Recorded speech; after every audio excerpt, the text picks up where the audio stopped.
Udah. Yuk, mulai aja dah, Ken.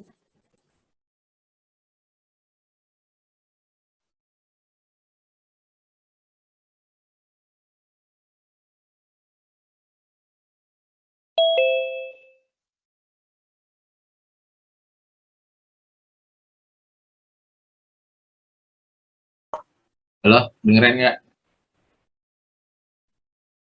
Halo, cek. Udah aman. Assalamualaikum warahmatullahi wabarakatuh. Perkenalkan, kami dari kelompok 2 yang terdiri dari saya sendiri, Kenji Agni Desira, Solikul Wahid Nuha, dan Lulu Marhayu, yang pada hari ini insya Allah kami akan mempresentasikan materi sosiologi kehidupan sehari-hari. Materi yang pertama akan disampaikan oleh Saudara Solikul Wahyudi Nuha. Waktu dan tempat saya persilahkan.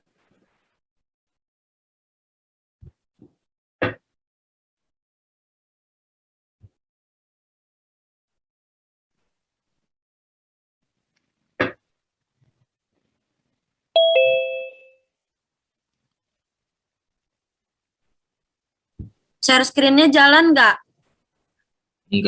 Enggak. Tak dulu ya. Tak dulu, nggak bisa di... Bentar. Jalan. Udah, Solikul.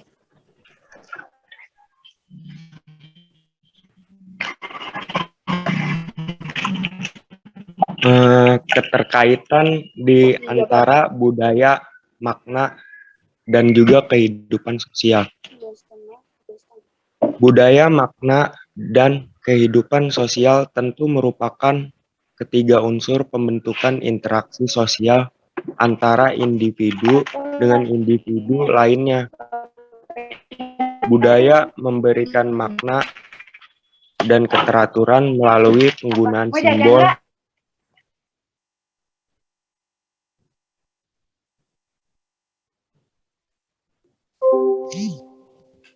Halo, kedengaran nggak?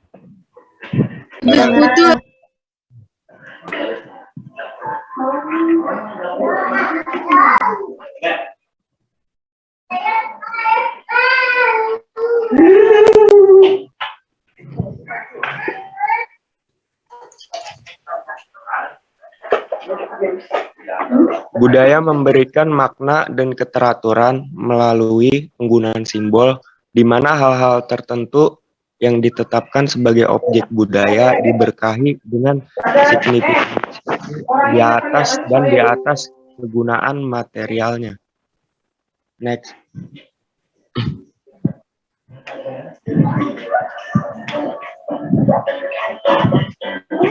Kaitan antara ketiga hal tersebut adalah antara budaya, makna, dan kehidupan sosial tentu ada pada interaksi yang terjadi antara manusia selaku aktor budaya dalam menjalani interaksi itu.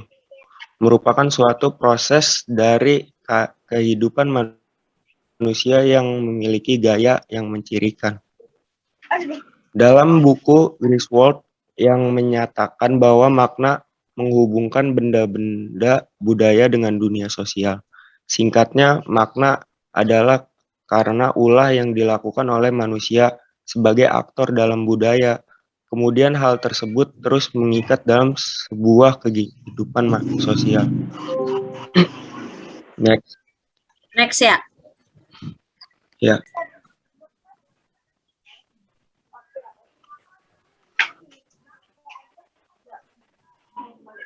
Proses dan dinamika ketiga unsur tersebut berlangsung. Proses dan dinamika budaya, makna, dan kehidupan sosial berlangsung pada proses pembentukan kebudayaan dari masing-masing individu adalah dengan terjadinya interaksi, proses budaya, dan penerapan budaya. Setelah melakukan penerapan budaya, manusia menghasilkan yang namanya pengetahuan. Pengetahuan tersebut berisikan salah satunya adalah makna, berupa objektifikasi, pemahaman, dan simbol. Dengan bahasa yang sudah ada, kita selaku manusia yang menjadi aktor budaya melangsungkan kegiatan interaksi dengan manusia lainnya dengan berbagai macam cara yang ada sehingga baik makna, budaya, dan kehidupan sosial sudah mencampur aduk menjadi satu dan terjadi secara berkesinambungan. Kebudayaan dari masing-masing individu adalah dengan terjadinya interaksi, proses budaya, dan penerapan budaya. Setelah melakukan penerapan budaya, manusia menghasilkan yang namanya pengetahuan.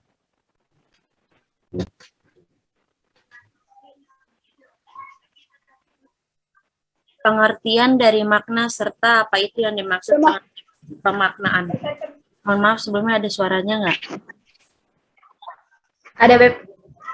Dalam buku Christoph terdapat pengklasifikasian makna menjadi dua macam. Langsung memberikan arti dari suatu simbol yang ada, seperti contoh lampu merah yang berarti berhenti, sedangkan makna kompleks merupakan makna di mana terdapat sebuah simbol tetapi memiliki referensi yang dinilai ambigu. Pemaknaan merupakan tingkat lanjutan dari makna yang dimana menganggap bahwa pemaknaan sebagai kata kerja yang dilakukan oleh manusia untuk makna itu sendiri. Singkatnya, imbuhan pemaknaan ini pada makna juga memberikan arti bahwasannya makna itu bukan lagi sekedar kata dasar tetapi kata lanjutan. Di sini saya akan menjelaskan fungsi dari makna dan pemaknaan dalam kehidupan sehari-hari. Fungsi makna jika ditinjau dalam kehidupan sehari-hari adalah sebagai peletak sumber pengetahuan yang bagi seluruh manusia saat berinteraksi ketika ia menerima sesuatu tanda atau simbol yang tersirat, maka manusia tersebut dapat langsung mengetahuinya dengan mudah. Nah, pemaknaan sendiri berfungsi agar kehidupan manusia memiliki keefektifan dalam bercengkrama satu sama lainnya. Ketika manusia mencoba untuk mendefinisikan hal dengan logika serta akal yang dimilikinya, maka pada proses itu manusia mencari makna hidup itu yang mengatur kehidupan manusia agar lebih efektif. Selanjutnya akan dijelaskan oleh Kenji Arvin. Contoh makna dalam tayangan film serial Friends ya adalah kebersamaan dan perbedaan dari masing-masing orang yang di mana mereka memiliki penilaian dan masalah tersendiri tentang satu dengan yang lainnya. Namun dengan kebersamaan mereka tidak mengutamakan penilaian tersebut karena mereka paham betul kalau penilaian itu bisa membuat mereka tercerai-berai. Namun dengan mengutamakan makna kebersamaan, mereka mendapatkan arti yang lebih berharga seperti berbagi cerita, bagi canda dan tawa, serta hal-hal lainnya. Makna inilah yang memperlihatkan budaya mereka sebagai sekelompok manusia yang hidup berdampingan. Budaya ini juga mempengaruhi kehidupan sosial mereka sebagai manusia. Lalu mereka memahami apa itu makna kebersamaan dan menyingkirkan penilaian pribadi terhadap satu sama lain. Dengan interaksi sosial yang tercipta di antara mereka menghasilkan makna kebersamaan itu sendiri dan berlangsung selama 5 episode ya yang kita semua tonton hingga menciptakan kebudayaan tersendiri. Kebudayaan di mana saling menerima masalah masing-masing namun tidak memberi penilaian yang mungkin akan membuat mereka terpecah belah. Menciptakan kebudayaan di mana mereka memberikan semangat kepada satu sama lain. Inilah yang disebut dengan kebersamaan. Contoh yang paling jelas itu saat ada adegan di mana Rachel baru saja pergi meninggalkan mantan suaminya dan dengan begitu saja bilang bahwa dia akan tinggal di rumah Monica, tanpa bertanya apakah dia diizinkan atau tidak. Namun Monica menerimanya walaupun sedikit berat hati pada awalnya, tapi seiring Rachel mulai mandiri, Monica mulai menikmati keberadaan Rachel di rumahnya. Bila Monica mengadakan kepentingan terhadap Rachel, mungkin saja kebersamaan itu tidak sepenuhnya akan lengkap di antara mereka berdua. Ya, mungkin kira-kira begitu saja presentasi yang kami akan lakukan hari ini. Apakah ada yang punya pertanyaan? Saya mau nanya. Iya, silakan Labib. Tercep amat, Bib. Simpel aja sih. Menurut kalian, makna itu tercipta, misalnya makna dari suatu budaya ya. Nah, makna itu tercipta dari budaya itu sendiri atau dari perspektif orang-orang yang menilai dari budaya itu. Saya bertanya mengenai makna dalam suatu budaya. Ketika misalnya budaya, nah itu pastikan setiap budaya mempunyai makna. Nah, makna itu tercipta tuh dari budaya itu sendiri yang selalu berpola, selalu dilakukan, atau itu penafsiran dari orang lain yang melihat budaya itu. Saya pahamin kan? Bisa. Oke, thank you.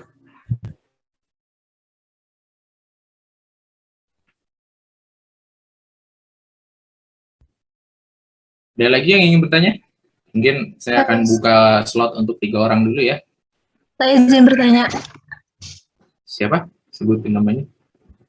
Saya Angelina izin bertanya. Oh iya. Silahkan. Pertanyaannya, apakah makna dalam sebuah kalimat yang biasa kita gunakan sehari-hari itu termasuk ke dalam makna budaya juga? Mohon maaf, bisa diulang? Makna maksudnya dari kalimat yang kita pakai sehari-hari, maksudnya makna. Kan setiap kalimat itu pasti punya makna kan? Itu Iya. termasuk ke dalam budaya makna yang berbentuk budaya apa enggak? Oke, dicatat dulu ya. Terima kasih. Ada lagi?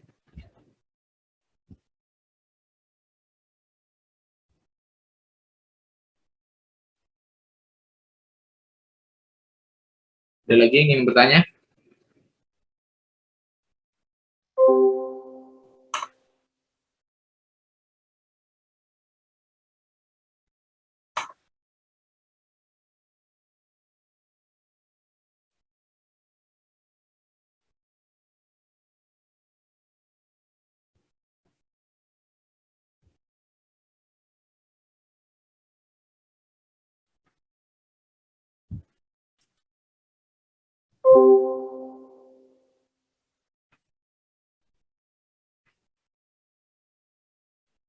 Baik, kalau gitu kami minta izin untuk berdiskusi dulu ya Pak, untuk menentukan jawaban dari 2 pertanyaan tadi.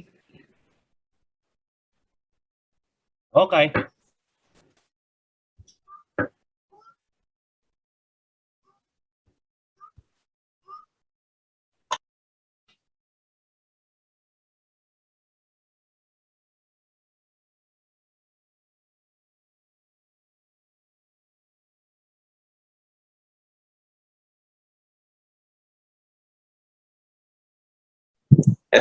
Ji, boleh nanya nggak? Halo? Ya? Boleh nggak? Boleh, masih ada 1 memang. Hah? Iya, silakan. Oh, ya. Saya ingin bertanya, apakah ada konteks salah dan benar dalam pengambilan makna, terutama itu dalam budaya? Terima kasih. Baik, terima kasih. Pertanyaan ini akan dicatat.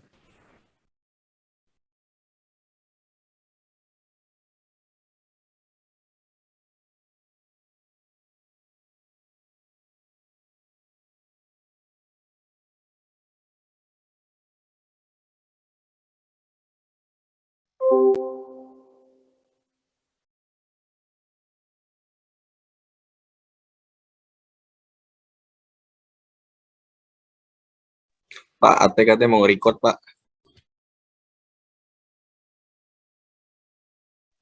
Tadi katanya mau record. Mau record nggak? Deh, Bang, boleh-boleh aja. Cuman diingetin aja, Teh.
Bapak, saya ingin menjawab pertanyaan Angelina.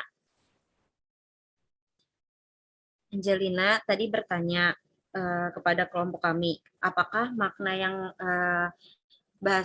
makna yang ada di kehidupan sehari-hari itu yang sering kita pakai termasuk ke dalam makna budaya atau enggak.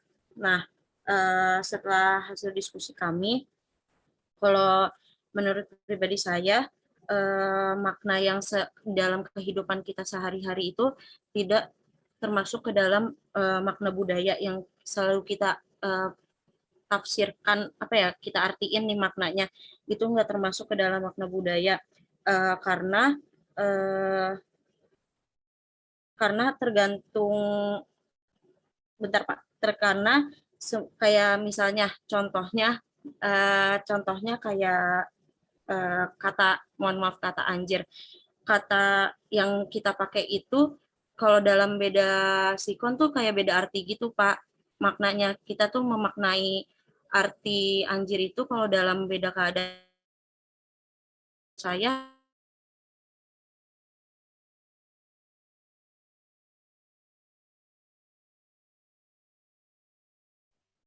Ini putus di saya atau emang Di saya juga nggak ada, Pak. Kayaknya emang putus deh, Ya, Pak. marahnya Pak, kayaknya sinyal.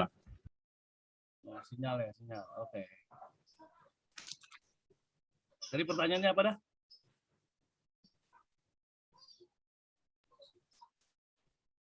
Apa Ken?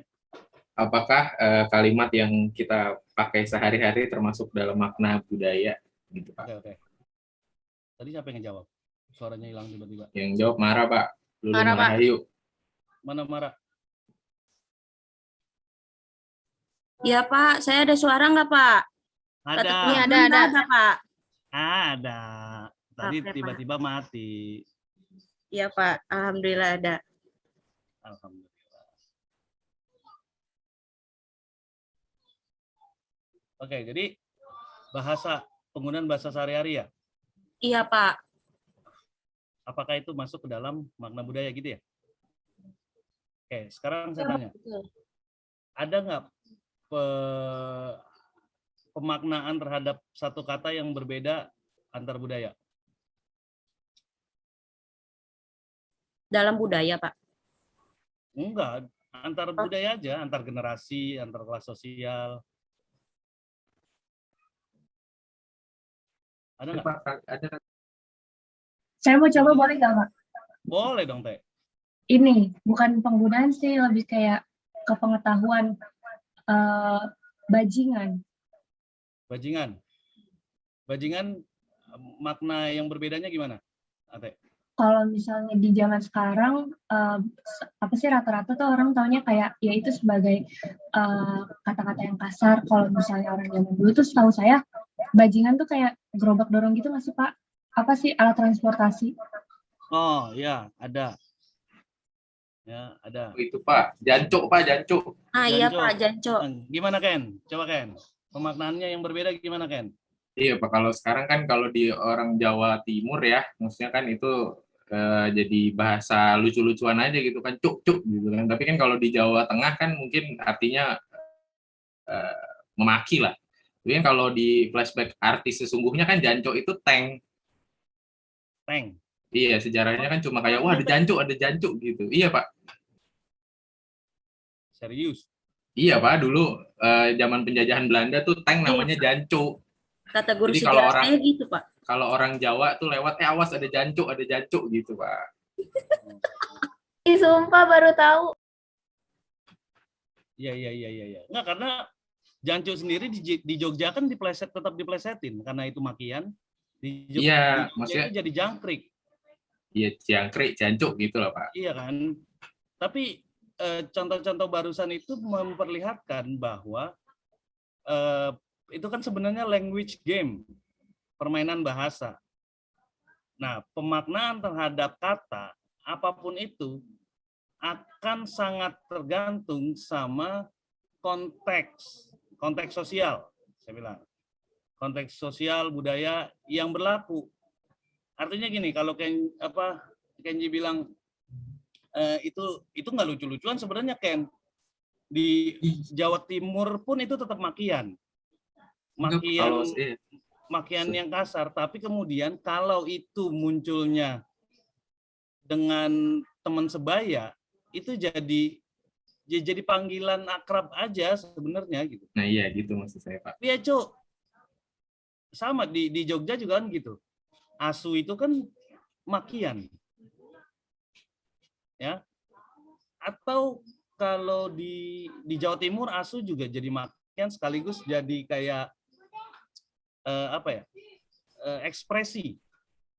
Jangan cukon. Gede tenan gitu ya. Misalnya gitu ya.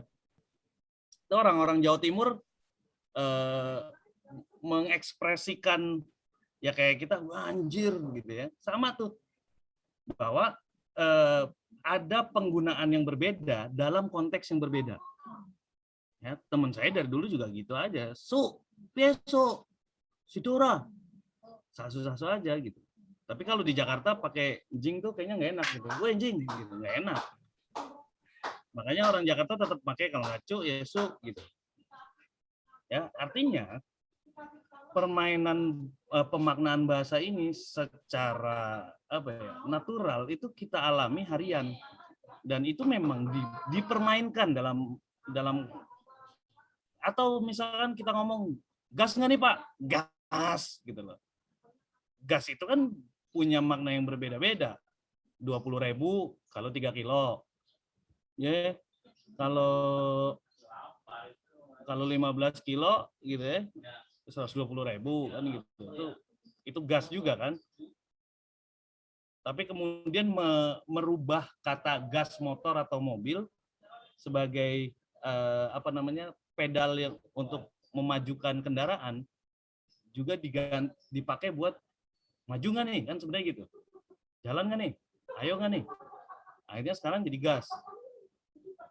Kalau semangat banget gaspol. Nah, itu adalah pemaknaan. Bisa nggak berubah di tempat lain? Sangat mungkin.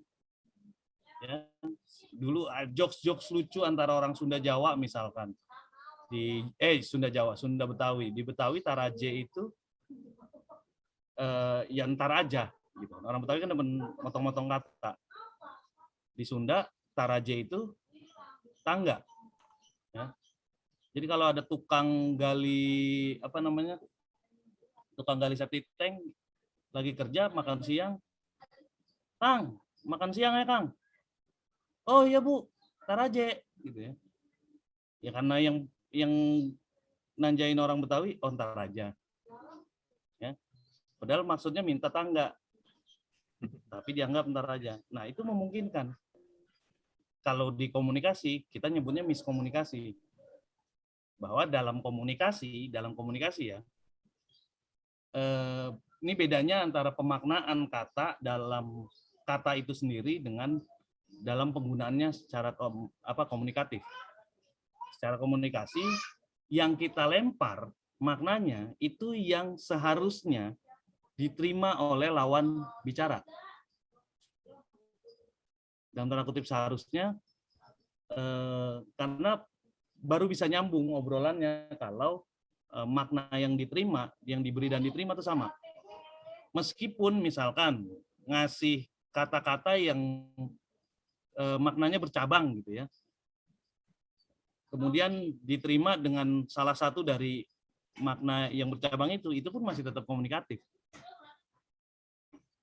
Gitu. Nah, tapi balik lagi, kata-kata ketika kita ngomongin pemaknaan akan selalu digunakan dan bermakna dalam konteks sosial budaya yang ada. Ya, gampangnya gini lah. Di kalangan dosen gitu pernah ada obrolan tentang ya anak sekarang kalau ngomong tuh harus misuh istilahnya kalau orang Jawa. Kenapa sih ngomong harus misuh-misuh dulu gitu? Nah, karena kan dalam tanda kutip nggak sopan. Bahkan tadi Mara bilang, nih maaf gitu ya, pakai maaf dulu. Gitu.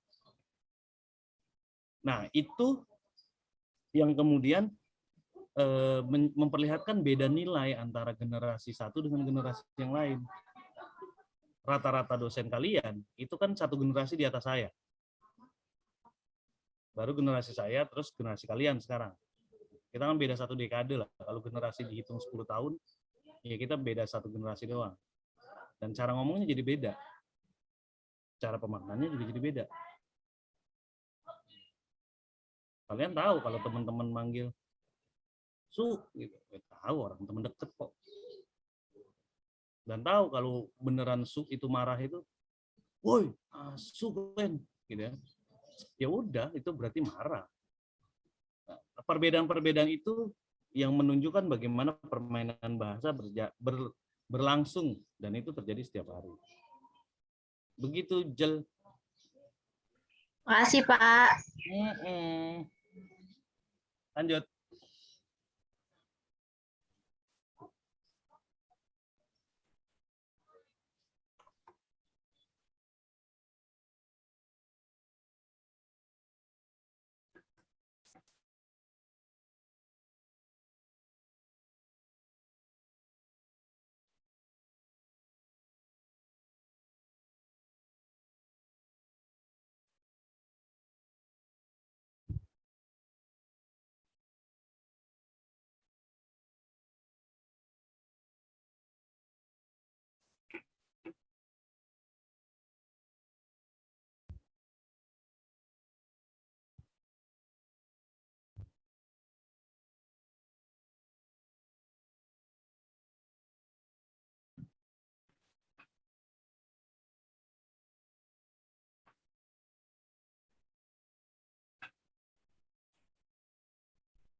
Saya mau coba jawab pertanyaan dari Labib, Pak.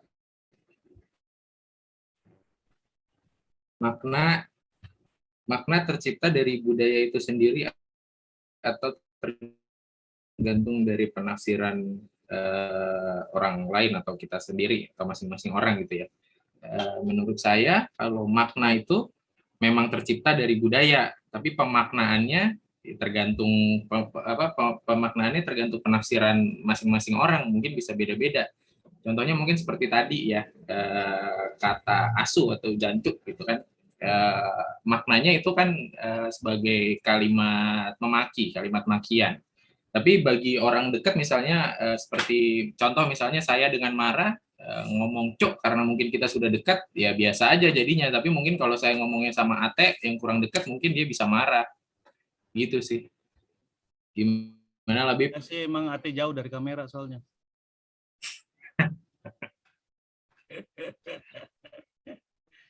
Oke, Ken. Paham tuh? Paham nggak? Paham, Pak. Iya, Pak. Ya artinya ya artinya memang ketika kita ngomongin pemaknaan dan budaya, ya pembahasan hari ini kan kita membahas tentang makna, budaya, dan interaksi. Sebenarnya pembahasannya ada di situ. Kok Maret sih? Maret. Kenapa jadi Maret sih?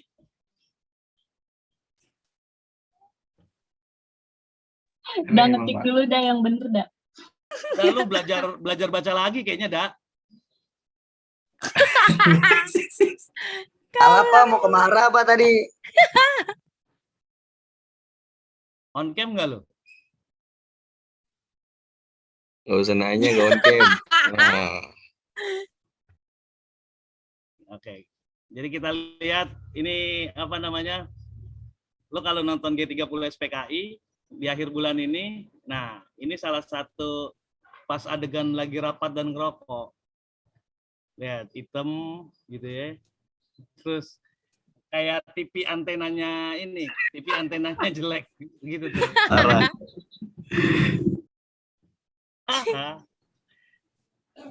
Tapi bisa Lu ngepas lu lagi gitu. diomongin, Da. Dia nggak dia. Pak, saya tahu saya dipin, Pak. Ini kelihatan kan, Pak? Kacau. Ya, jadi lu bisa lihat. Nah, oke, kita balik. Pemaknaan dan budaya. Artinya sebenarnya gini, ketika kita ngomong pemaknaan dan budaya, ya tadi udah sempat dikatakan gitu. Nah, dulu. Tadi pertanyaan ketiga apa, Ken? Pertanyaan ketiga dari Ganang, Pak. Apakah ada konsep salah dan benar dalam pemaknaan suatu budaya? Oke. Ntar lu jawab yang itu. Nah, tapi gini, ketika kita membicarakan materi hari ini, itu sebenarnya hari ini itu jadi menunjukkan bagaimana kebudayaan itu, ya, yang udah 2 minggu kemarin gue sempat bahas, bahwa kebudayaan itu adalah keseharian kita sebenarnya, bahwa dalam interaksi. Jadi gini, budaya, interaksi, dan pemaknaan itu masing-masing berkaitan erat karena gini, dalam interaksi sosial akan selalu terjadi pemaknaan. Tanpa ada pemaknaan, kemungkinan ya tidak akan ada interaksi. Karena ya ketika kita ngomongin pemaknaan, kita tidak sekedar membicarakan bagaimana misalkan satu benda menjadi simbol, atau satu kata atau satu kalimat punya makna tertentu. Nggak sekedar itu. Bahkan gitu ya, bahkan dari raut muka, kemudian dari gelagat, kita bisa menjadikan itu simbol.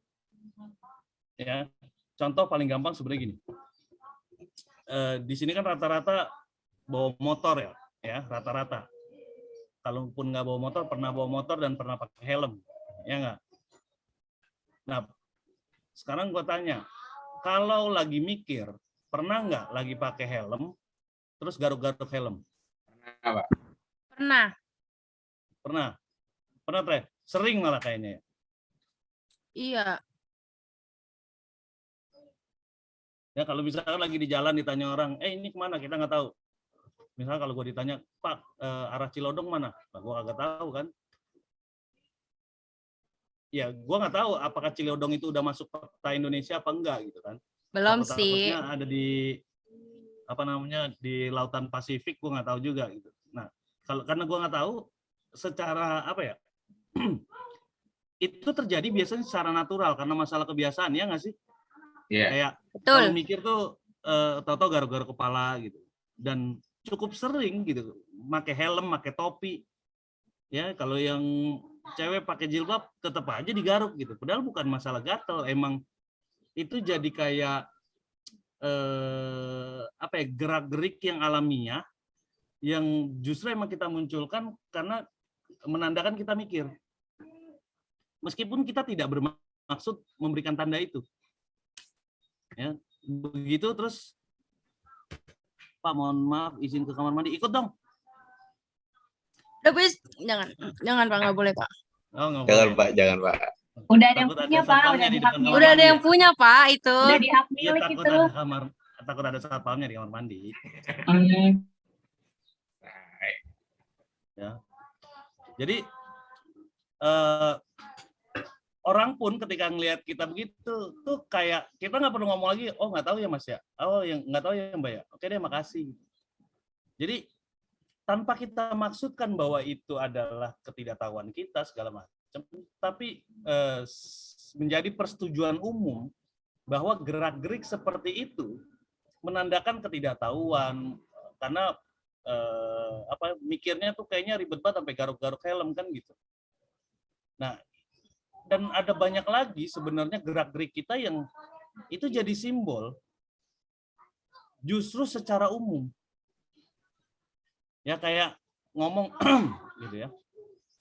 Ngomong itu ya sebenarnya kan buat ngebersihin hidung aja. Tapi kemudian kalau lagi nongkrong, lagi ngobrol, terus tiba-tiba ada satu aja nggak diajak ngobrol. Ahemnya bisa jadi, kita ngobrol berduaan doang, dia nggak diajak gitu. Padahal Terus lagi Pak, kadang-kadang ya gitu. lagi kalau misalnya kalau misalnya kita cewek-cewek nih kadang mau ngegosipin orang tapi nggak mau ngelihat orangnya gitu, kayak langsung eye contact gitu Pak. Iya, eye contact. Terus mata gini-gini ya. Iya. 12. Ya, arah jam 12 maksudnya. Nah, gitu Put ya? Atau ini juga yang aneh. Ini aneh nih. Saya mau nanya deh sama yang perempuan.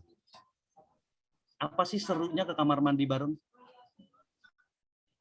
Pak, kalau ke kamar mandi sendiri nggak seru, Pak. Lah iya, makanya. Kita tuh pengen ada temen ngobrol gitu. Misalnya nih. Tadi Wulan ke kamar mandi saya bilang ikut, itu jadi masalah dong. Tapi kalau perempuan kan gitu. Ini lagi bareng nih. Gue mau ke kamar mandi, ada yang mau ikut nggak? Emang mau ngapain? Mau megangin? Enggak, misalnya nih saya izin ke kamar mandi mau nih misalnya. Nah, saya tuh nggak mau bete sendiri gitu. Kadang saya suka manggil, misalnya kayak saya mau marah nih misalnya. Mar, gitu kan. Apa Treh? Tungguin ya, gitu Pak. Maksudnya cuma mau ada temen ngobrol. Lah, kan gini. Permasalahannya adalah, itu ke kamar mandi, waktu lagi ngobrol bareng-bareng. Bener nggak Treh? Kamu lagi nongkrong nih. Lagi nongkrong kan ngobrol. Terus ke kamar mandi, entah di cafe shop, entah di mana gitu. Kalau kamar mandinya nggak cuma satu, itu mesti ngajak. Lagi di mall. Gue mau ke kamar mandi nih. Ada yang mau ikut nggak? Atau bentar ya, gue kamar mandi dulu. Ikut dong. Nah pertanyaannya, apakah emang semuanya melakukan buang hajat atau apapun itu? Enggak kan? Enggak. Paling cuma di depan kaca, nyalain matiin keran, terus ngaca-ngaca gitu ya. Sama mirror selfie udah. Iya. Megangin tas, Pak. Megangin tas tuh, bener. Megangin tas Pak. gimana? Soalnya kalau misalnya emang kita nggak ditemenin, adrenalinnya lebih terpacu, Pak. Kayak ada orang lewat. Lu laki nggak usah ngomong. Enggak, Pak. Dida kan kemarin di absen. Terus pas Dida nyaut, dosennya kaget. Lah, kok Dida laki gitu? Dosennya belum lihat langsung. Kalau lihat langsung, oh ini masuk dompet ini, Mak.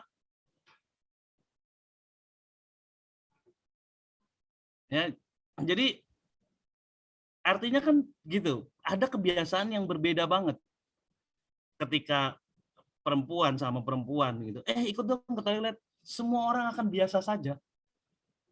Kayak itu adalah hal yang sangat wajar. Ya enggak? Tapi kalau cowok, Kenji misalkan, gue mau ke toilet, ada yang mau ikut nggak? Labib tahu-tahu, gue ikut. Ya, itu akan aneh banget. Akan aneh karena orang, apaan sih lu berdua ke toilet bareng? Terus kenapa yang perempuan aja biasa saja? Terus kenapa kalau laki-laki itu jadi masalah? Stereotip, Pak.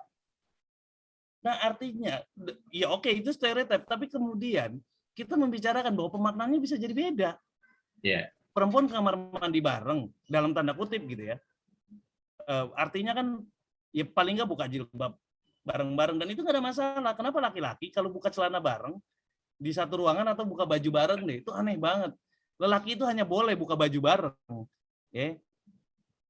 Itu di lapangan, harus terbuka. Kenapa? Pak, di ruang ganti gue iya, tapi di ruang ganti juga gitu. Ngumpet-ngumpet, kalau nggak sengaja madep belakang, nggak mau kelihatan tuh dadanya atau perutnya gitu. Laki-laki itu cenderung lebih pemalu sebenarnya. Buncit, Pak. Buncit kan katanya tanda senang. Di TikTok sekarang ada ininya lagi, ada soundnya. Buat apa ganteng kalau nggak buncit? Lah bagus, goblok. Orang buncit itu susah, nongkrong aja susah ya, Ken? Enggak, Pak. Nongkrong aja keganjel. Iya. Keganjel tas. Ya. Iya. Ya, jadi balik lagi. Nah, itu keseharian kita yang dari tadi kita obrolin gitu ya. Itu jadi keseharian dan pemaknaannya kurang lebih kayak gitu. Ya, ketika kita ngomongin makna, apakah makna itu ada secara rigid, misalkan dari budaya tertentu? Ada. Kalau kita ngomongin definisi. Jadi gini, beda antara makna dengan definisi. Definisi itu, kalau di logika ya, di ilmu logika, definisi adalah Ya. Sebenarnya batasan-batasan dari sebuah sebuah kata. Misalnya gini, mahasiswa adalah ya pelajar di tingkat perguruan tinggi. Nah, itu menjadi batasan bahwa yang disebut mahasiswa adalah pelajar. Pelajar itu kan umum. Nah, kemudian ditulis di tingkat perguruan tinggi. Artinya di bawah itu tidak, kalau ada yang di atas itu juga bukan mahasiswa. Kalau memang ada di atasnya, itu namanya definisi. Kalau definisi itu cenderung ya memberikan batasan, bukan memberikan makna. Ya kayak kamu nih, misalkan Dida dikasih dompet kecil gitu ya sama gebetannya misalkan, ya karena gebetannya masih SMP, kuatnya kan beli dompet kecil aja buat koin gitu ya. Nah karena si pemberi adalah orang yang lagi digebet, itu dompet akan dia bawa kemana-mana kemungkinan. Karena ada pemaknaan bahwa diri si pemberi itu ada di dompet ini. Ya, ini kalian nih semua yang punya pengalaman berhubungan kasih, gitu ya. Saya yakin ada saja benda-benda yang ya sebenarnya sederhana. Iya bisa dapat dari mana aja lah. Tapi ketika yang memberikan spesial, dianggap spesial, maka itu punya makna yang spesial. Dan kita memaknai itu betul-betul. Sampai seakan-akan ketika benda itu hilang, kayak nggak menghargai segala macam, ada perasaan bersalah. Nah, itu keanehan manusia secara umum. Nah, pemaknaan justru berada di situ. Jadi jangan sampai kalian salah memahami bahwa pemaknaan itu adalah pengartian. Kalau pengartian atau pendefinisian itu bisa jadi rigid. Tapi kalau pemaknaan justru dia akan sangat tergantung pada konteks sosial budaya, bahkan konteks pada fenomena yang sedang terjadi. Ya, kalau misalkan lagi rapat sama Bu Cucu, terus tiba-tiba kedengaran suara teriak anjing, gitu. Nah itu akan jadi masalah. Padahal bisa jadi yang ngomong itu orang di depan rumah, tapi karena teriak kan kedengeran. Tapi saya berani yakin Bu Cucu akan nanya, itu siapa itu yang ngomong anjing? Jadi bisa jadi masalah. Tapi kalau kita lagi nonton bareng misalkan, ya, terus ngeliat idola gitu, anjing cakep banget sih dia, gitu ya. Ya maknanya berbeda, itu tidak sedang ngata-ngatain, tidak sedang memaki. Itu jadi ekspresi. Nah itu namanya pemaknaan. Kalau ngomongin kata ya di sini. Nah, balik lagi, saya mencoba membuat lebih luas tentang makna dan simbol.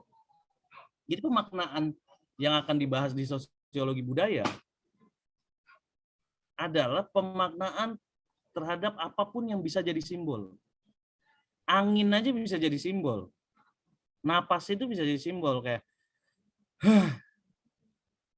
itu kayak udah capek banget gitu ya. Orang kan capek ngos-ngosan.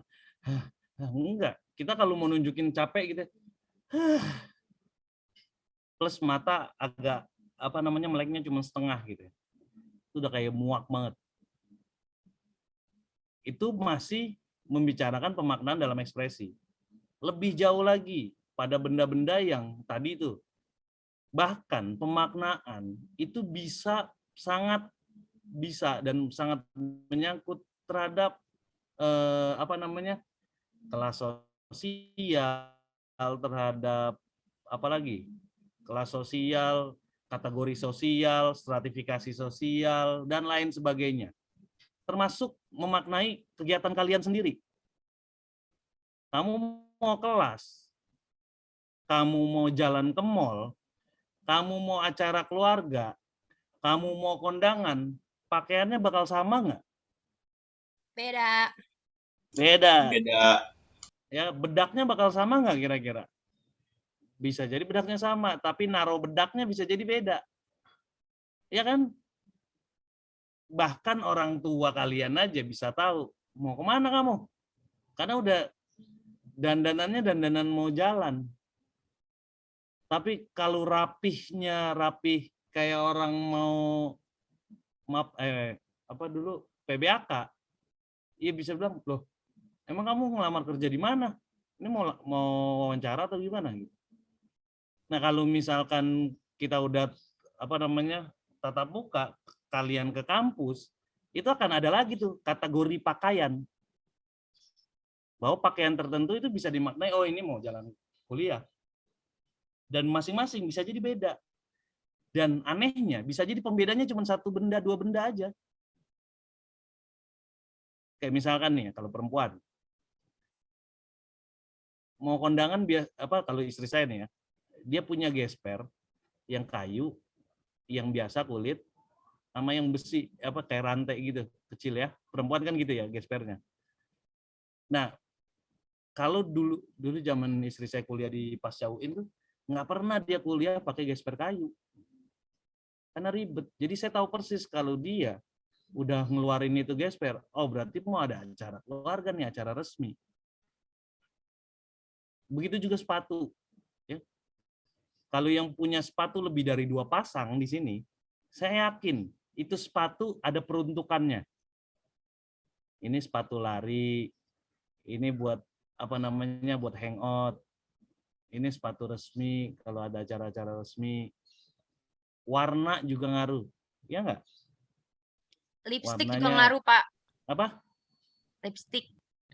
Lipen. Kalau cuma nongkrong biasanya pakai lip tint gitu. Oh, yang tipis-tipis gitu ya. Kalau mau kondangan baru tebelan. Iya. Kalau Ada mau- ombre-ombre gitu. Oh, kalau misalkan mau takziah, Tajia beda ya enggak. Pakai lip tint, Pak. Lagi ngapain tajia cakep-cakep. ya kali. Siapa tahu mayatnya bangun. Cakep amat, terus tidur lagi. Kan kita tidak tahu. Ya, artinya memang kita selalu begitu. Selalu memberikan pemaknaan setiap hari pada apapun. Benda, manusia, kata-kata, ekspresi, dan seterusnya. Ya. Nama. Misalkan Ate, ya, Aulia Anastasia. Pemilihan menyingkat Anastasia menjadi Ate, kemudian semua memanggil Ate atau kenalan dengan nama Ate, itu ada secara sadar tidak sadar pasti ada maksudnya. Ya biar gampang aja, Pak. Iya, itu juga maksud pemaknaan. Tapi kemudian ketika Ate, kita panggil biasa Ate di rumah, Aulia misalkan dipanggilnya akan berbeda dan dia nyautnya akan beda. Apalagi kalau udah dipanggil dengan nama lengkap sama orang tua. Wah iya Pak, nama asli itu udah bahaya. Wah, itu langsung lari kan, langsung panik. Bener nggak? Aulia Anastasia langsung duduk lagi ngapain pun. Ya. Karena kita tahu persis, padahal kadang-kadang manggil nama orang dengan nada yang sama. Siap Ganang. Ya. Itu mah buat Ganang doang, Pak, jangan dipakai. Iya, tenang aja, saya tetap manggilnya Ate. Tenang aja. Ya. Soalnya kapok sih enggak, cuman kadang-kadang risih juga dicemburuin mahasiswa tuh risih gitu ya. Jadi kita orang tua manggil nama kita kan juga sebenarnya nadanya enggak berubah-berubah amat. Tapi kita tahu dari nama panggilan atau misalkan kakak atau adek gitu ya. Biasanya manggil nama, Bener, Pak. terus tiba-tiba jadi kakak sama adek. Ini berarti posisinya pasti lagi berantem tuh sama saudara. Ya. Nah, kalau udah nama asli, oh berarti udah marah besar itu. Antara kita budek dipanggil nggak denger, atau emang lagi marah, kita bikin masalah sesuatu yang harus diomongin langsung itu saat itu juga. Itu pasti nama panjang semua. Kalau namanya panjang banget, ntar orang tuanya baru ngerasa nyesel, anjing gue ngasih nama anak gue panjang banget ya. Pak, Bapak tapi dipanggilnya apaan, Pak? Sama Bapak? Mas saya udah nggak manggil. Saya takut kalau mas saya manggil. Ya enggak, maksudnya sama orang tua Bapak gitu, Pak. Elah. Ya biasa, Kasfi aja. Oh, enggak Kesep? Enggak. Kesep itu kan nama bulian ketika pondok. Teman-teman saya masih aktif. Nama Kasfi. Tapi dia tahu nggak Bapak dipanggil Kesep? Tahu. Oh. Tahu. Soalnya kan biasanya emaknya banyak yang nggak tahu, Pak. Misalnya nih, saya main nih ke rumah siapa gitu. Terus nyariin, Ibu ada ini rumahnya Ate. Ate. Padahal kan anak dia sendiri. Dia nggak tahu. Iya, padahal antara emaknya atau bapaknya Ate yang ngasih nama Anastasia ya. Iya. Udah kan tinggal dinalar-nalar aja. Ate, oh Anastasia kali gitu. Ternyata enggak juga. Kita harus ngejelasin. Ya. Tapi tapi memang secara sadar kita selalu begitu. Dari mulai melek. Ya, kalau kamu perhatikan tugas antrop lagi nih, kalau kamu masih nyimpen dan coba aja kamu baca sendiri. Itu sebenarnya jadi bukti bahwa memang sehari-hari kita selalu melakukan pemaknaan bahwa dalam kehidupan sehari-hari itulah interaksi sosial terjadi. Dan dalam interaksi sosial kita selalu menggunakan pemaknaan dan latar belakang budaya dan menghasilkan budaya juga. Ya. Kan kalau di sini yang panggilan yang nggak jauh dari nama kan kayak Putra nggak jauh dari nama. Ya. Terus misalnya Sabira nggak jauh dari nama ya, mungkin karena dosen aja. Kenji nggak jauh dari nama, ya. Ratih nggak jauh dari nama. Tapi ada aja gitu loh. Misalnya Adit tuh Faikal Hadid. Nama belakang tuh Hadid, besi. Lu emang terlahir untuk jadi anak STM kayaknya ya, Dit? Buset, kagak, Pak. Nah, nama lu bisa belakangnya Hadid. Hadid itu artinya besi kalau bahasa Arab. Katanya biar keras. Iya, makanya berarti memang dari lu lahir orang tua lu kayaknya emang udah niat nih jadi anak STM nih, anak bentar nih gitu. Pandoh. Biar keras. Ya artinya dan ya rata-rata banyak juga yang punya nama panggilan aneh-aneh kan, gitu ya. Ya, gua nggak nanya lu dah. Jadi bodo amat. Mampus sudah. Ya, jadi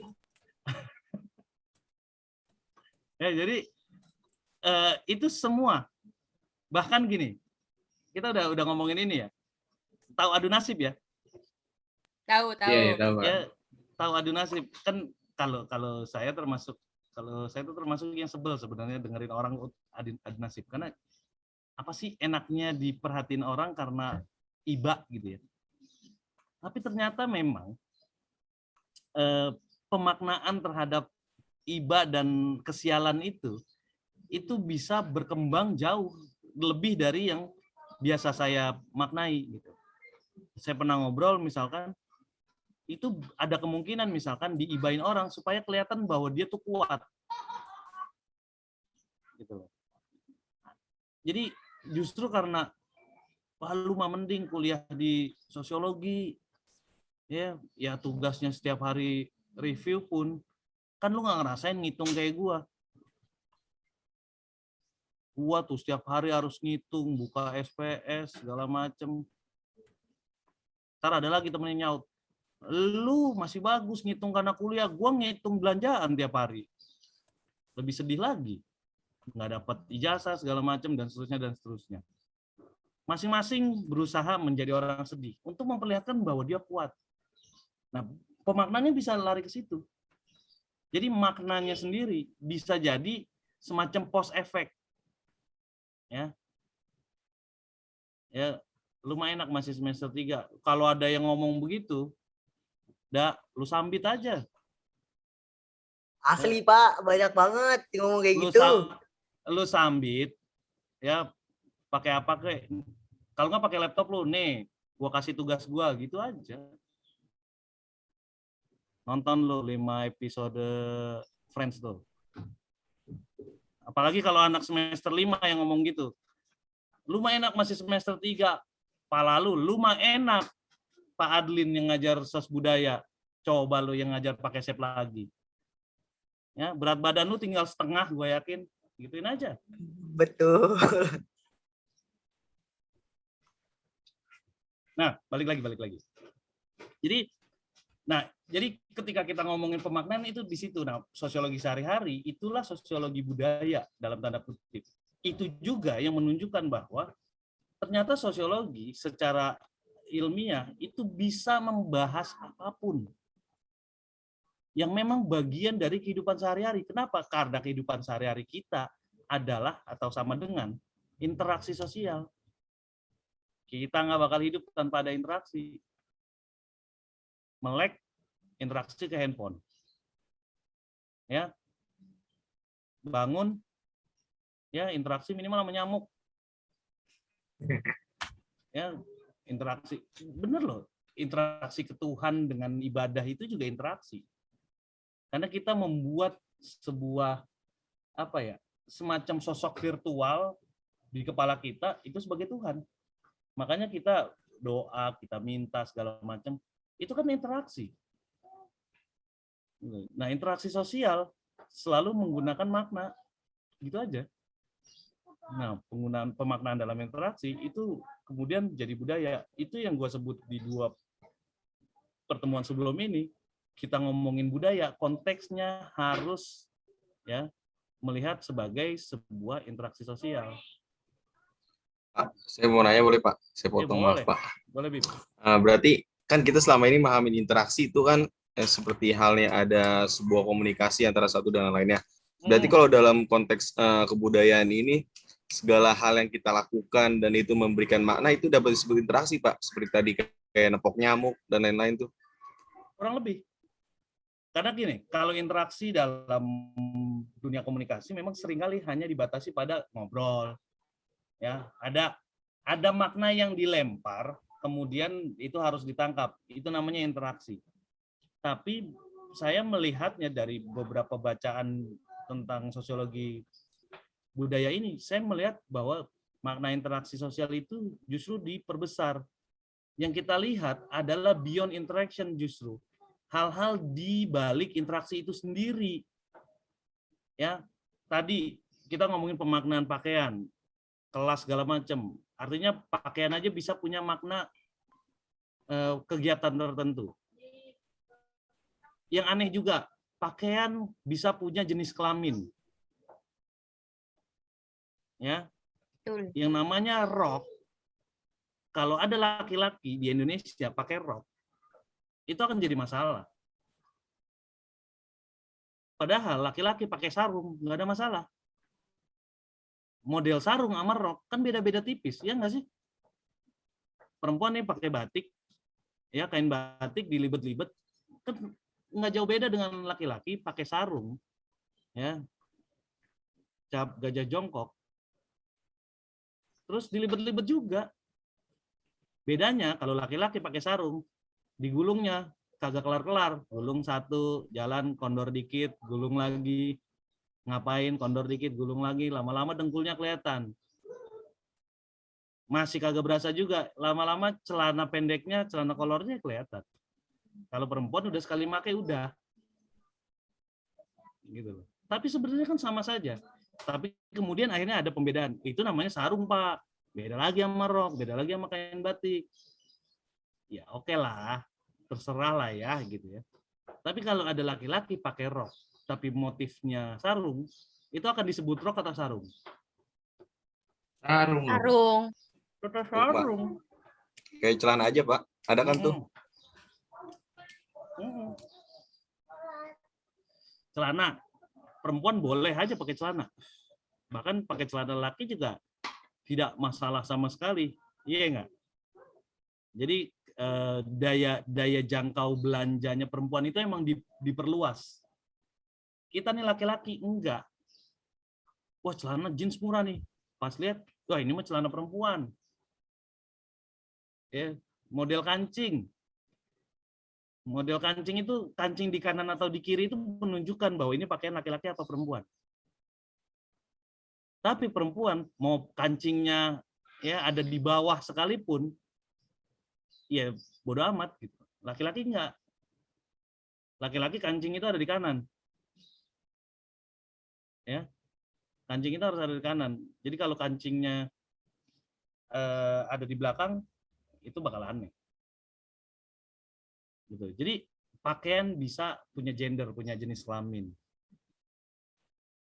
Hoodie, padahal cuma beda bentuk. Dulu zaman saya ya, zaman saya seumuran kalian lah, atau mungkin lebih muda.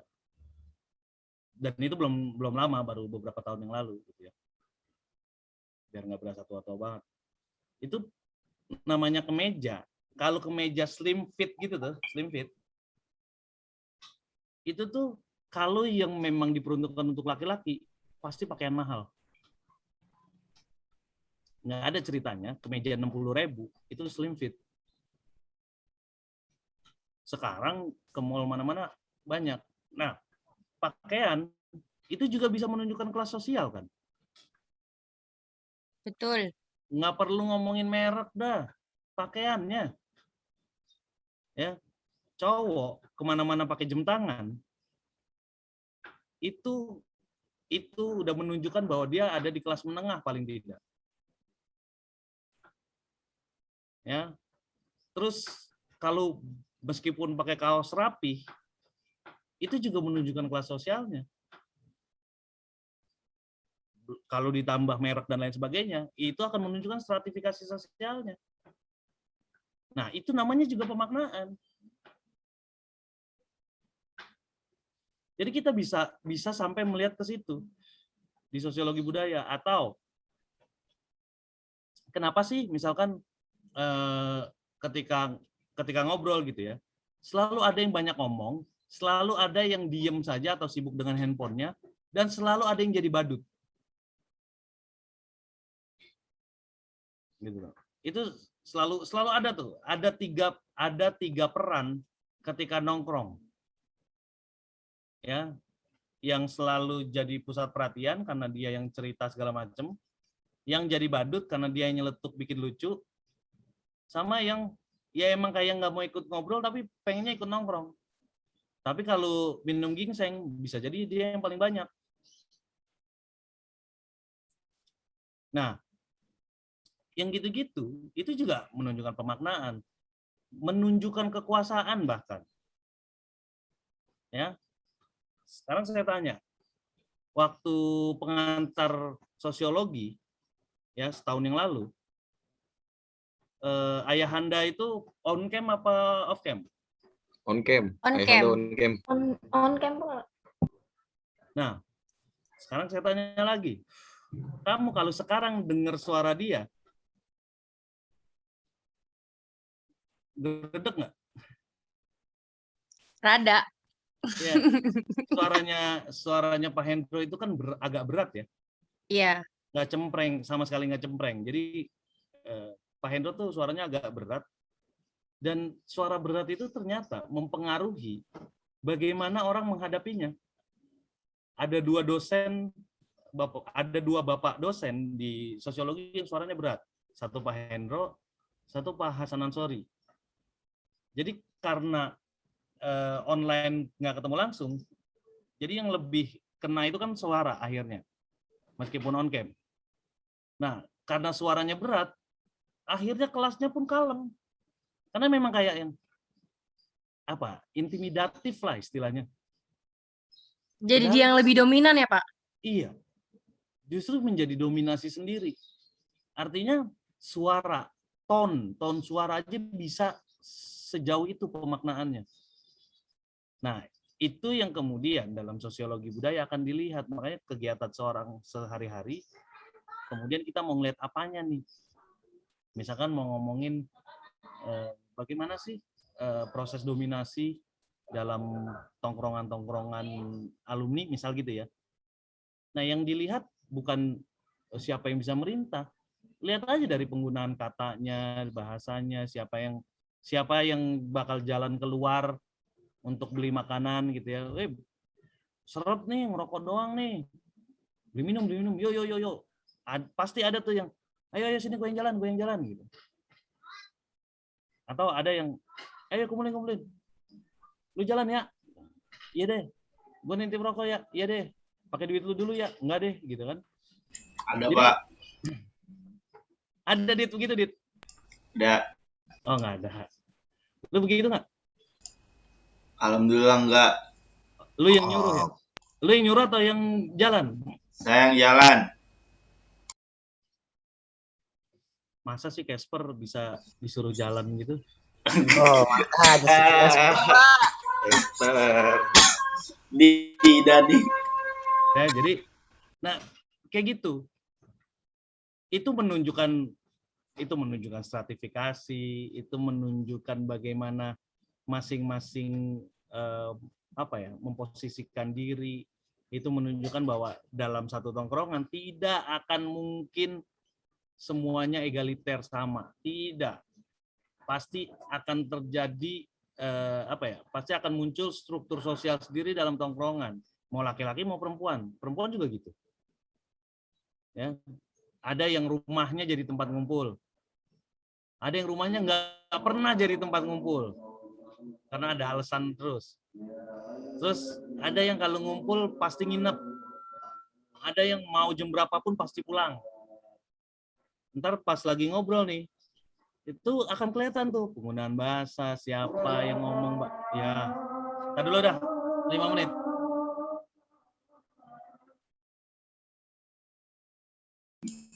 Bip on mic, bip. Bip on mic, bip. Tahu bae lu. Paham bener bocah.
Siapa, Dit? Sebenarnya yang begitu, Dit?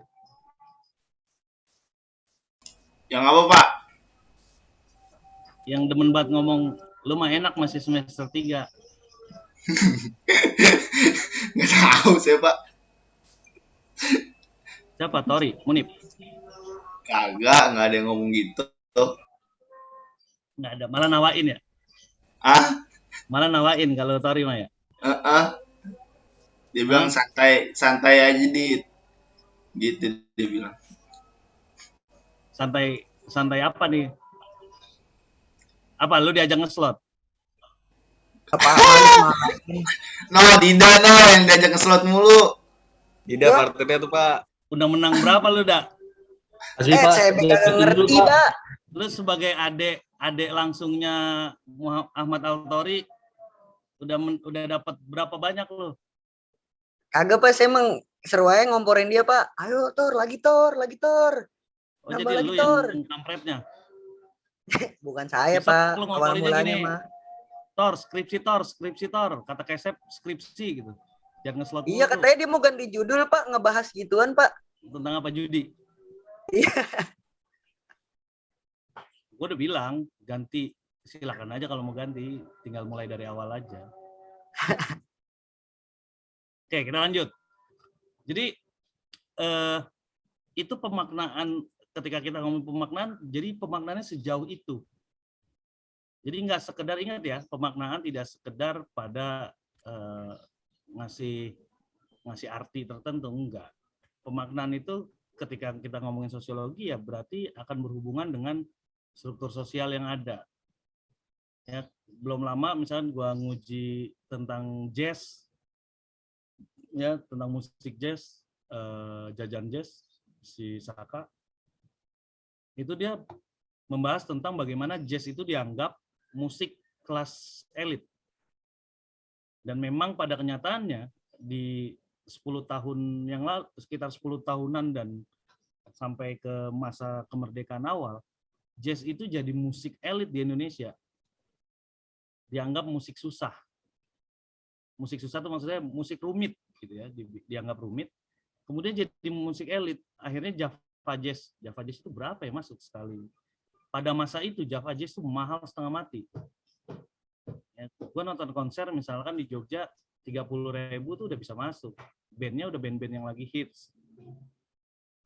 Ya udah Pas Band, kemudian Peter Pan dulu masih, walaupun gue nggak nonton, Riff Band, dan pada masa gue mahasiswa ya itu lagi tenar lah.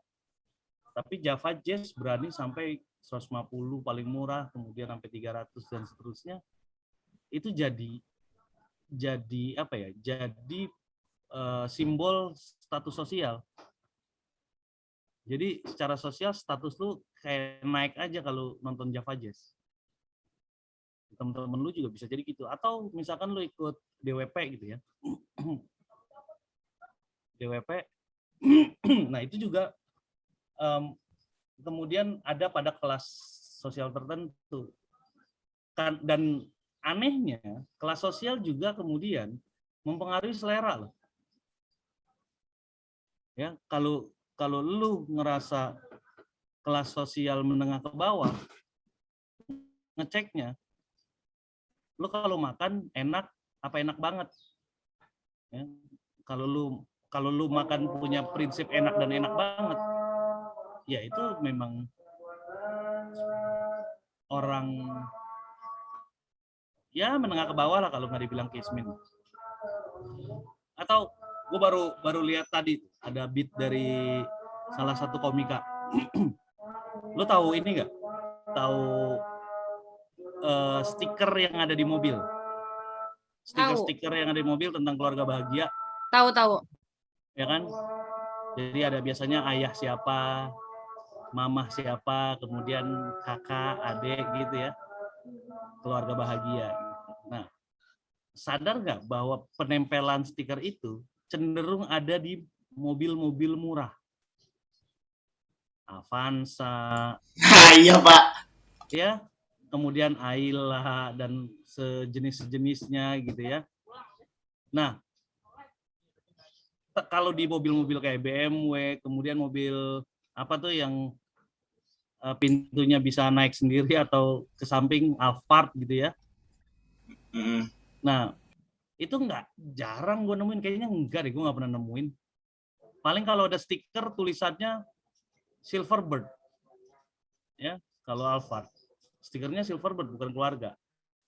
Nah itu justru menunjukkan bahwa orang kelas menengah ke bawah, buat mereka itu sangat penting menunjukkan kebahagiaannya. Sedangkan orang-orang elit, ya bodo amat orang tahu gue senang atau tidak. Ya, nah itu juga jadi pemaknaan gitu loh. Naruh simbol berupa stiker, naruh apa gitu. Jadi ini yang akan kita bahas dan ini yang kita sebut sebagai interaksi sosial sehari-hari. Itu yang kita sebut sebagai sosiologi kehidupan sehari-hari, karena semua hal akan selalu berhubungan dengan pemaknaan. Karena semua pemaknaan akan berhubungan dengan kebudayaan. Kebudayaan dalam artian sistem, ya, sistem yang ada di kepala manusia, terutama juga di dunia virtualnya manusia, artinya metahuman lah, ya, dibalik dari manusia itu sendiri. Karena kita semua gitu. Misalkan Labib, gue kan baru tahu semester kemarin Labib ini ada keturunan Arab gitu ya, tapi ngomongnya nggak ada Arab-Arabnya pisan kan gitu ya. Nah, tapi kan apa yang kemudian Labib tampilkan sampai hari ini itu kan menunjukkan latar belakang dia sebenarnya, strukturnya, cara dia ngomong, apa bawaan dia, cara berpakaian dan seterusnya, selalu begitu. Nah, disitulah sosiologi budaya akan bermain. Makanya kita ngebahas tentang tanda dan makna. Kita akan bermain pada industri budaya. Kita akan ngomongin tentang produksi budaya dan seterusnya. Nah, kalau pertanyaan terakhir tadi, apakah kita menilai benar dan baik? Ya, saya hanya mengembalikan omongannya Ayahanda Hendro Prasetyo bahwa kita sebagai sosiolog tidak kita tidak berhak untuk memberikan penilaian. Ini lebih efektifkah? Ini lebih baguskah? Lebih baikkah? Enggak, itu bukan kita. Justru sosiologi harus bebas nilai. Yang kita lihat adalah proses. Bagaimana si proses ini bisa terjadi sampai ke situ. Kita ngomongin dominasi, bagaimana proses dominasi itu terjadi. Kita ngomongin hegemoni, bagaimana hegemoni itu terjadi. Apakah ada perlawanan? Kalau ada, bagaimana proses perlawanannya? Menggunakan apa, dan seterusnya. Di situ kita berbicara sampai akhir semester. Dan di situ juga memperlihatkan bahwa sekup sosiologi budaya sedemikian kecil sekaligus besar. Kecil karena ngomongin kehidupan sehari-hari, tapi besar karena kehidupan sehari-hari adalah ke semua aspek manusia itu sendiri. Gitu ya. Anak 2017 sekarang skripsinya ada yang sedang ngomongin bucin. Ya. Bucin, budak cinta. Dan saya propose ke beberapa mahasiswa itu bukan angkatan 2017 doang. Dari 2015 kayaknya saya udah sempat ngomongin bucin. 2016 mental, akhirnya mahasiswanya jadi bimbingan saya dan ngebahas tentang pendidikan. Nah, 17 akhirnya ada yang mau ngebahas bucin. Nah, itu rata-rata mentalnya karena mikirnya tuh apa yang mau dibahas dari bucin. Bucin kan receh banget. Bucin kan sehari-hari lu semua nih rata-rata. Iya nggak sih? Ngomongin bucin tuh ngomongin diri sendiri secara umum. Nah, justru misalkan pembahasan itu jadi pembahasan receh yang sangat mungkin diangkat karena bucin itu sangat terkait dengan nilai. Nah, bahkan nilai itu sangat mungkin, semua nilai yang kita anut nih, itu sangat mungkin ada karena proses pemaknaan kita. Nilai ada sebagai nilai, tapi kemudian kita penggunaan nilai tersebut justru dengan pemaknaan kita sendiri. Makanya selalu ada orang yang ya dalam tanda kutip berdebat bahwa ini boleh itu enggak gitu. Termasuk ketika ngomongin nilai agama. Termasuk ya misalkan makan belalang misalkan. Makan belalang itu kan semua serangga itu boleh dimakan. Tapi kemudian ada yang ngomong ya enggak kalau lu jijik. Kan gitu. Nah, itu jadi perdebatan karena pemaknaan aturan itu juga bisa berbeda. Aturan itu kan juga nilai atau norma. Nah, itu yang sangat mungkin terjadi dan itu yang kita bahas di sosiologi budaya ini. Sampai sini bisa dipahami?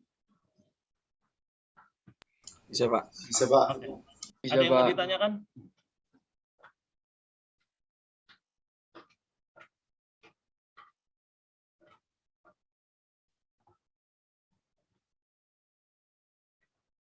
Sudah?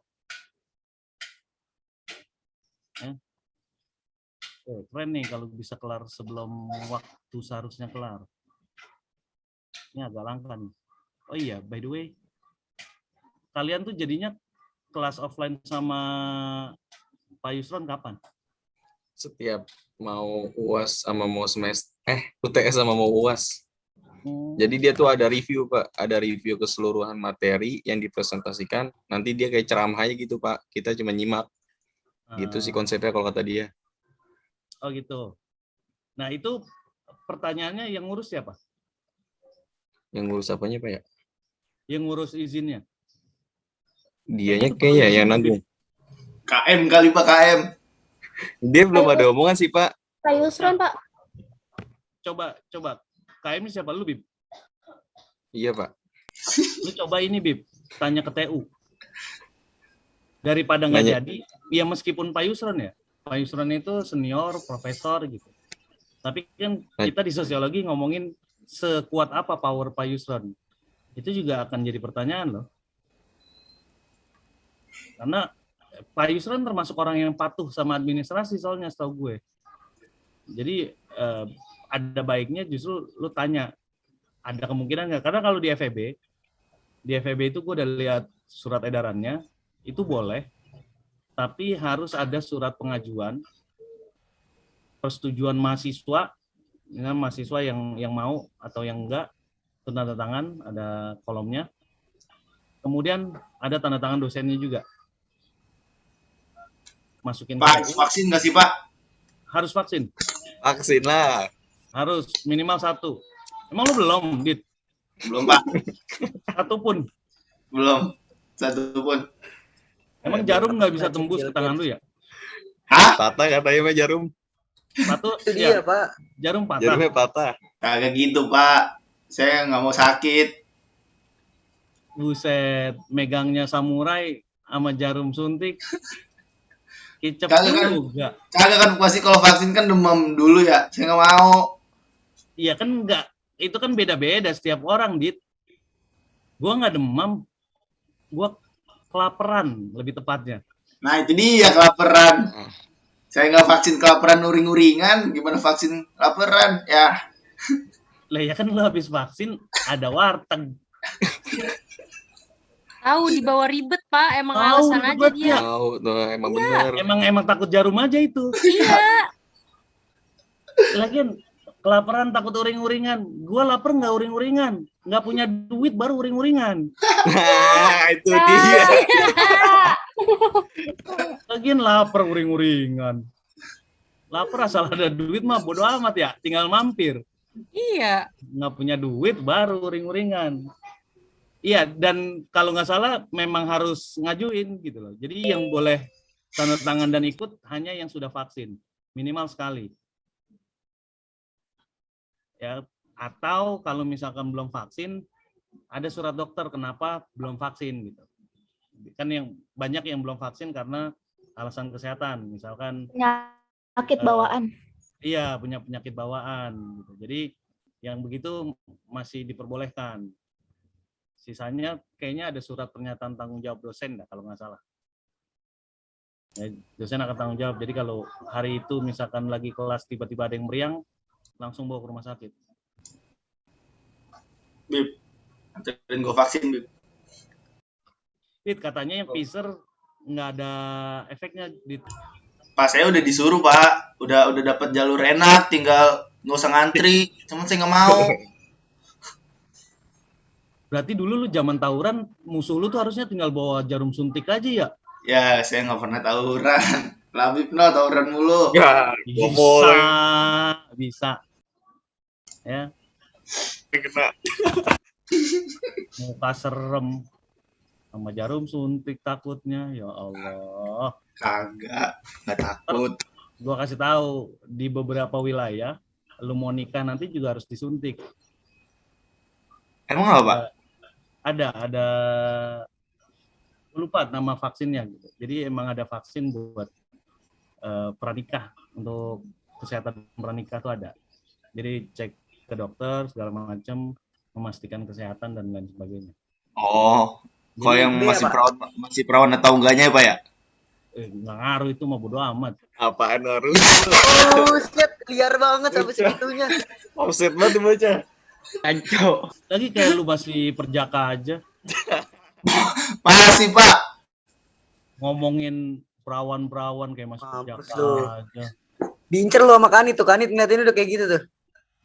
Aneh nih anak. Udah buruan. Ya biar bisa offline lah. Kalau enggak Iyalah. gara-gara lu doang sampai semester depan online lagi nih. Iya, Bib, temenin Bib. Cari aja. Bib, lu bawa tambang, Bib. Ikat ya. Ikat sampai ke mulut-mulutnya. Jadi tinggalin hidung aja, mata juga nggak usah dibuka. Lagian suntik aja takut. Bukan takut, Pak. Bib, Pak, supir bokap gua sama ngomongnya, bukan takut. Alasannya belum sebulan kena COVID. Alasannya gitu, tapi kelihatan di situ rebah-rebahan tuh di bangku hijau rumah gua. Lu tahu kan? Udah pernah di sini. Itu rebahan, mukanya pucet-pucet gimana gitu. Ya kan gue bilang tadi, ekspresi pun bisa dimaknai dan orang bisa oh ini ekspresi takut. Nyambung ya, Pak? Nyambung dong ke materi. Nyambung. Asik. Keren banget ya. Kita harus bisa Sosiologi budaya. callback. Apaan sih? Bisa banget lebih menjelatnya. Oke ya. Jadi ingat Bib, lu seret Bib. Nah, terkait itu kemungkinan ya, berarti Labib kalau bisa coba tanya ke TU, di FISIP itu ada nggak kemungkinannya untuk memastikan. Setahu gue Bu Iim juga sempat ngomongin itu soalnya, jadi biar ada kepastiannya, kalau memang bisa kita urus, kemungkinan kelas gue bakal ada yang ngerasain presentasi di kelas berarti. Oh gitu. Pak, itu kalau presentasi di kelas, ya kayak umumnya kita presentasi aja kan, pakai proyektor. Iya, biasa ya sebenarnya kayak gitu juga, cuman bedanya badan lu ada bersebelahan dengan teman kelompok dan ditonton bareng-bareng, gitu aja bedanya. Iya. Dan ngeledeknya lebih gampang.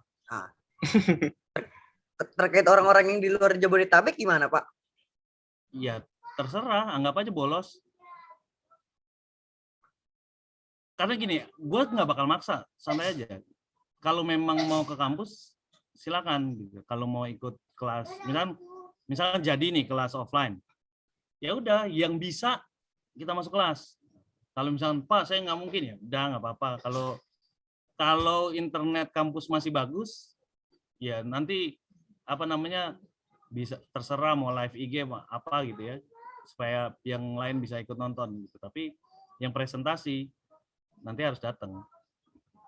Walaupun secara pribadi gue sih udah kangen sama kampus, udah kangen parah lah.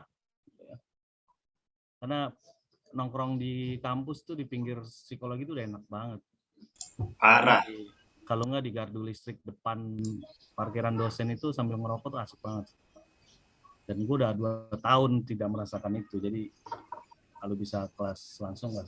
Sama nanti kelas terakhir ya kalau bisa satu kelas, semua kelas ada, ya syukur. Ya, biar bisa foto-foto lah. Mantap. Ya. Dan bisa jadi kelas terakhir kita seragaman aja. Mantap. Keren. Alpukat ya, alpukat. Nanas, Pak.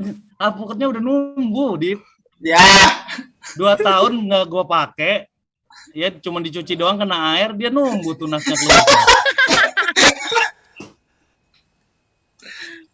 Jadi gue harus ini lagi, naruh alpukat lagi tuh di baju. Ya. Beli besok.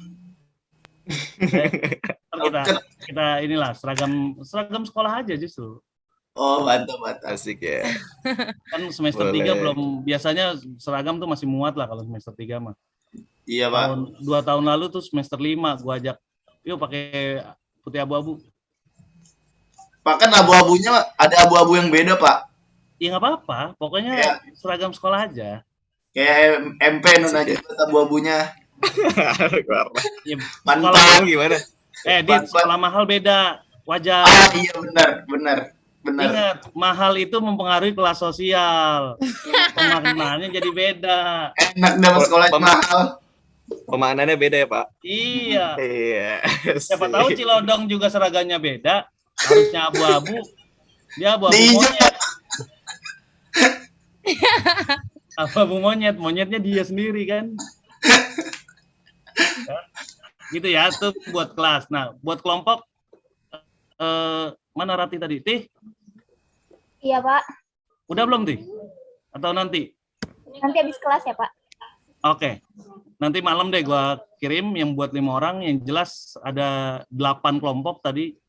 8 kelompok dan ada laki-lakinya 1. Jadi sebelum UTS lah kalau bisa nanti gua kasih tahu koreo yang mana yang lu pada bikin.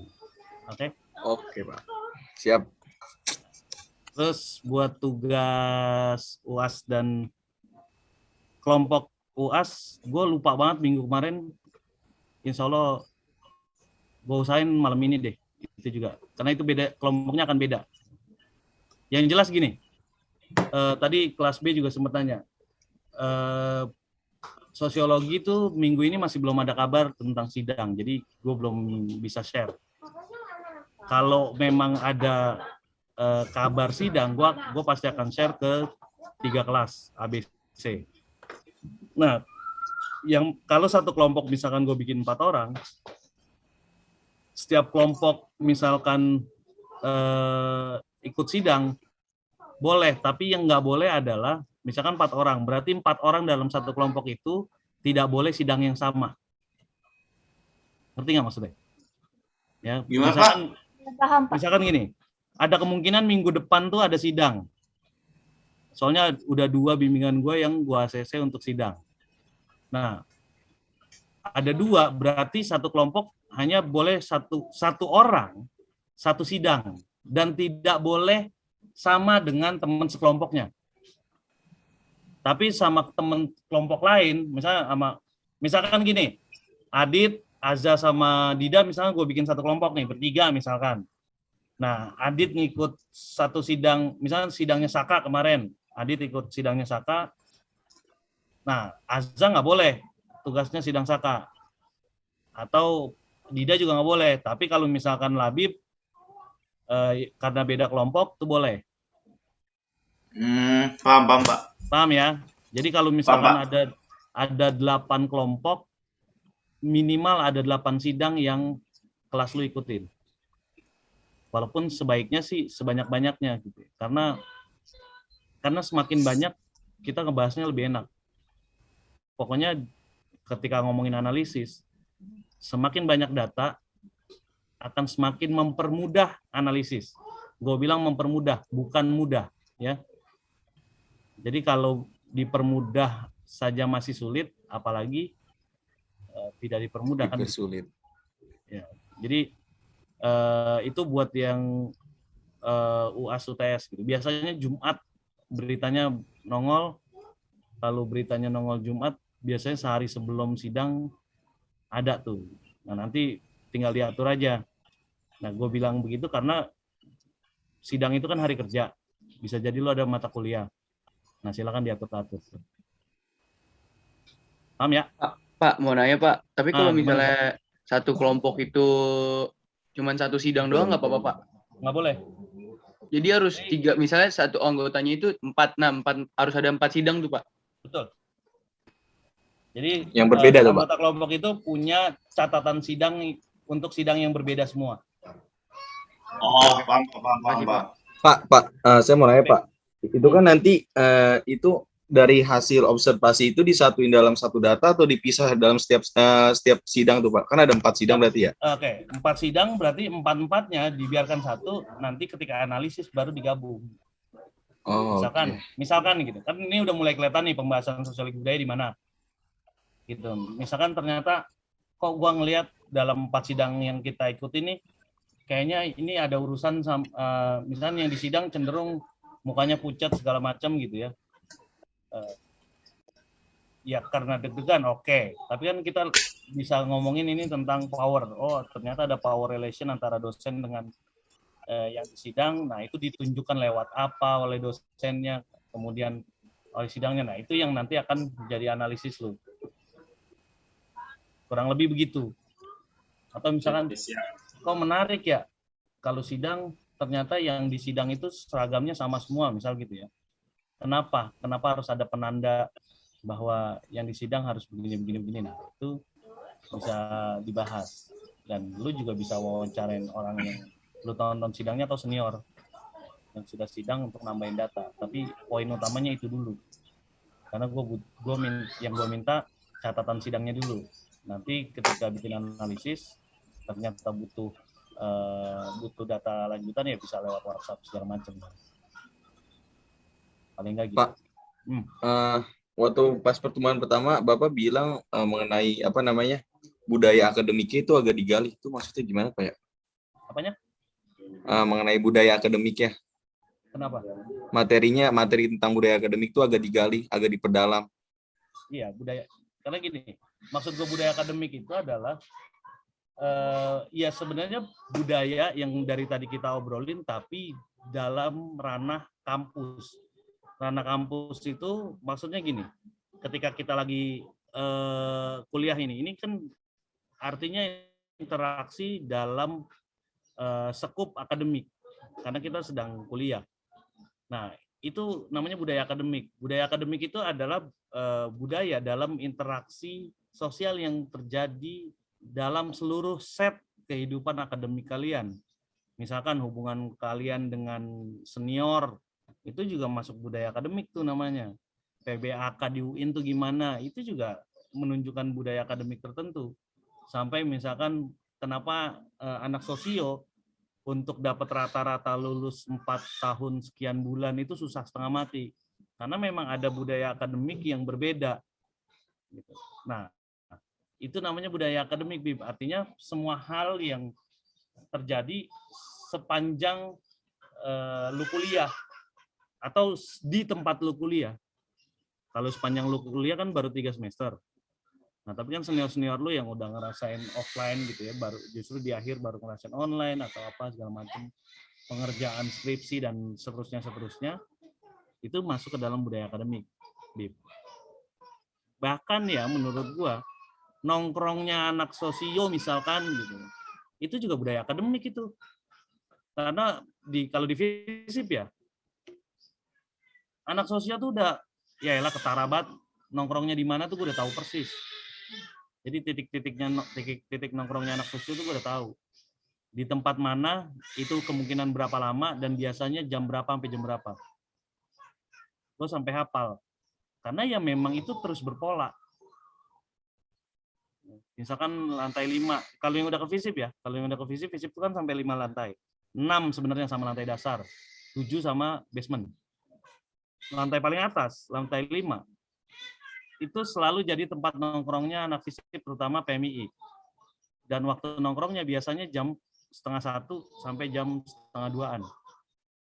Karena biasanya itu jadi tempat buat istirahat, makan, sambil hi-hi sebelum kuliah lagi, jam ketiga.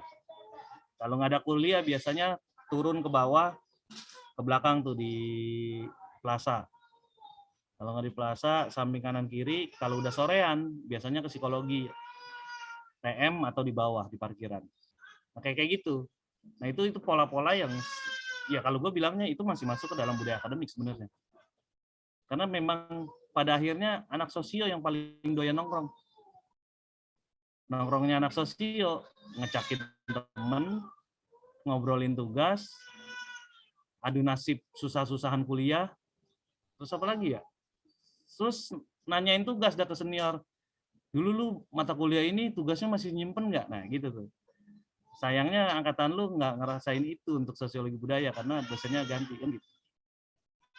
Tapi biasanya begitu. Nah, kayak Dida pasti nanya tuh ke senior. Lu dulu matkul ini ada nggak tugasnya? Beda dosen dong. Paham? Paham nggak, Bib? Kebece, dah. Oke, Pak. Paham. Makasih, Pak. Yang lain juga paham ya? Yang saya maksud ke situ. Paham, Pak. Oke. Sudah? Berarti semua clear? Tidak ada yang Clear, perlu Pak. Bisa, kita lanjutkan? Sembari jalan Oke. aja, Pak. Oke, kalau gitu, Bib jangan lupa coba dicari tahu seminggu ini ya, Bib ya. Jadi minggu Oke, Pak. depan kita ketemu kelas lagi. Semoga lu udah tahu lah. Di kelas Iya. B, gue minta tolong sama Iren. Atau lu bisa sharing sama Iren juga nggak apa-apa. Oke, kalau gitu, semoga semuanya sehat-sehat. Abis ini kuliah siapa? Tidur, Pak. Nggak ada, Pak. Oh, berarti kayak Labib, Azza nih baru on cam di mata kuliah ini ya? Kagak, Pak. Oh, kirain biasanya kan di mata kuliah sebelum gua nggak boleh cowok mah. Tapi tadi dia lagi kalem, Pak. Hah? Lagi kalem tadi dia. Lagi Oh, nggak lagi. liar, Pak, dia, Pak. Ya, Oh, lagi nggak lihat. Lagi bener ya? Iya. Kontrol Masih diri terkendali, lagi Pak. bagus. Tapi kelas A nggak ngerasain loh. Ye. Kasihan. Enggak apa-apa sama Pak Yusron kelas A. Iya, nggak asik juga. Nggak punya ceritanya dia. Dia masih nunggu semester depan baru ketemu lagi soalnya. Emang semester depan ketemu apa, Pak? Hah? Semester depan ketemu Siapa? matkul apa? Sama siapa? Bapak Iput. Iya. Gue lupa. Soalnya Iput banyak mata kuliahnya yang bisa dia pegang.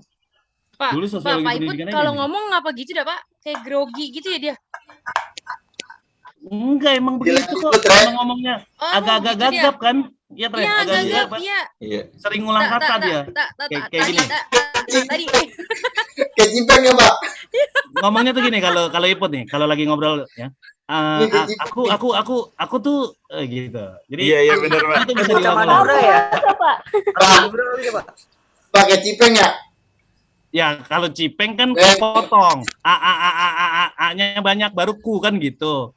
Kalau Ya, Pak Iput rasanya satu kata diulang. Ya, Tarik lidah ya. bisa jadi kayaknya Cipeng itu masih saudara kali sama Iput kali. Iya. Jangan dah.